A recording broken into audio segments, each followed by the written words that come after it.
Price the Lord. எனக்கு அன்பான தெய்வ ஜனமே, கர்த்தருடைய பிள்ளைகளே, உங்களை இந்த வார்த்தைகளை கொண்டு சந்திப்பதிலே, ஆசீர்வதிப்பதிலே மிகுந்த சந்தோஷம் அடைகிறேன்.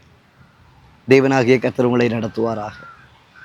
இந்த நாளிலும் வேத தியானத்திற்கென்று சங்கீதத்தின் புஸ்தகத்திலே 37ஆம் சங்கீதம் 11வது வசனத்திலே வாசிக்கிறோம். சாந்த குணமுள்ளவர்கள் பூமியை சுதந்தரித்து மிகுந்த சமாதானத்தினால் மனமகிழ்ச்சியாய் இருப்பார்கள். தேவஜனமே, சாந்த குணம் உள்ளவர்கள். எல்லா இடத்துலையும் நான் விட்டு கொடுத்து போகிறேன் பாஸ்டர். எல்லா இடத்துலையும் நான் யார் கூடயும் போராடுகிறது கிடையாது, யாரோடும் வாக்குவாதம் பண்ணுறதில்ல. எல்லாரும் எனக்கு விரோதமாக தான் எழும்புகிறாங்க, எல்லாரும் எனக்கு எதிராக தான் பேசுகிறாங்க. ஆனால் நான் எங்கேயுமே எதையுமே செய்கிறதில்ல. எதிரிட்ட என்னால் பேச முடியல.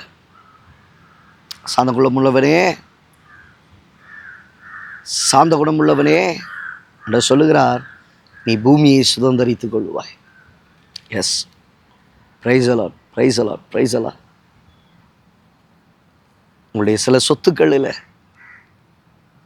எதிர்பார்த்திருக்கிறதான சில ஆசீர்வாதங்களில் உங்கள் குடும்பம் அதை ஆளுகை செய்யணும், அபகரிக்கணும்னு நினைக்குது.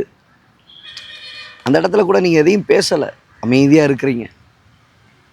கடந்த நாளில் ஒரு சகோதரி வாழ்க்கையில் எல்லாம் அற்றுப்போன சூழ்நிலையில், குடும்பத்தின் சில சூழ்நிலைகள் நிமித்தமாய் வர வேண்டியதான நன்மைகள், இப்போது ஒரு இடத்துல சொன்னேன், சில காரியத்தை இப்போ பேச ஆரம்பிச்சிருங்க, விட்டுறாதீங்க. இப்போ நீங்கள் ஆரம்பித்தா தான் அதற்குரிய சூழ்நிலைகளை கர்த்தர் ஏற்படுத்துவார். கரெக்டாக அந்த இடத்துல அதை கொண்டு போங்க அப்படின்னு அமைதியாக இருந்தாங்க. அந்த சூழ்நிலை வந்தது, கர்த்தர் அதை கொண்டு போக உதவி செய்தார்.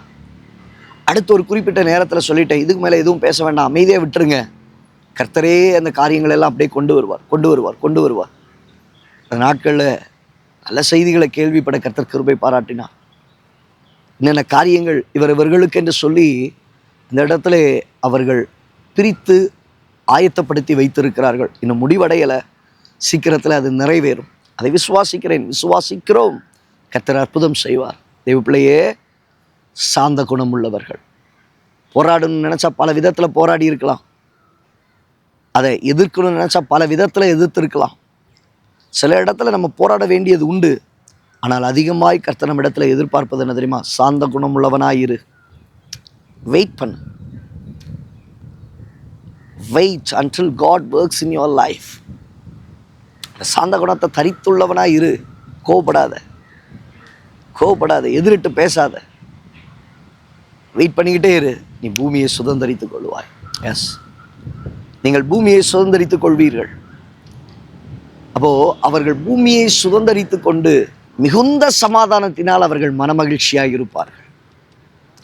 அப்போது இங்கே வசனம் எவ்வளோ அழகா, சாந்த குணமுள்ளவனாய் இருப்பாயானால் நீ பூமியை சுதந்தரித்துக் கொள்வாய். நீ பூமியை சுதந்தரித்து கொண்டு மிகுந்த சமாதானத்தினால் உனக்குள்ள ஒரு மனமகிழ்ச்சி உண்டாகும்.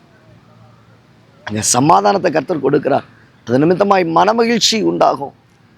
மனமகிழ்ச்சியை தேவன் ஏற்படுத்துகிறவர், களிக்கூற பண்ணுகிறவர், கிருபையாய் நடத்துகிறவர்.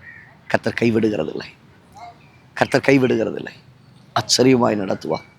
ஏமாற்ற நினைத்தார்கள், உன்னிடத்திலிருந்து அபகரிக்க நினைத்தார்கள். He won't allow anything in your life. வாழ்க்கையில் எதையுமே அனுமதிக்க மாட்டார். கர்த்தர் அழகா அந்த இடத்துல பாதுகாத்து என் பிள்ளை சகலத்தை சுதந்தரிக்க கர்த்தர் உதவி செய்வார். கண்களை மூடி ஜெபிக்கலாம். நல்ல தகப்பன், இந்த வார்த்தைகளை கேட்ட உடைய பிள்ளைகளுடைய வாழ்க்கையில் சாந்த குணம் உள்ளவர்கள் பூமியை சுதந்தரித்து கொண்டு என்று சொல்லப்பட்டது போல சகலவற்றையும் சுதந்தரிக்கிற ஒரு அனுபவத்தை தந்து, சகலவற்றையும் அவருடைய வாழ்க்கையிலே பெற்றுக்கொள்ளுகிற அனுபவத்தை தந்து நடத்துவீராக. மிகுந்த சமாதானத்தினால் அவர்கள் மனமகிழ்ச்சியாக இருப்பார்கள். மனமகிழ்ச்சியை தந்து நடத்து தாழ்த்தி ஒப்பு கொடுக்க பெரிய காரியங்களை செய்ய இயேசுவின் நாமத்தில் பிதாவே. அந்த பிள்ளையே, சாந்த குணமுள்ளவனாயிரு. பூமியை சுதந்தரித்துக் கொள்வாய். கர்த்தர் மிகுந்த சமாதானத்தினால் உன்னை நிரப்புவார். நீ மனமகிழ்ச்சியாக இருப்பாய். God bless you.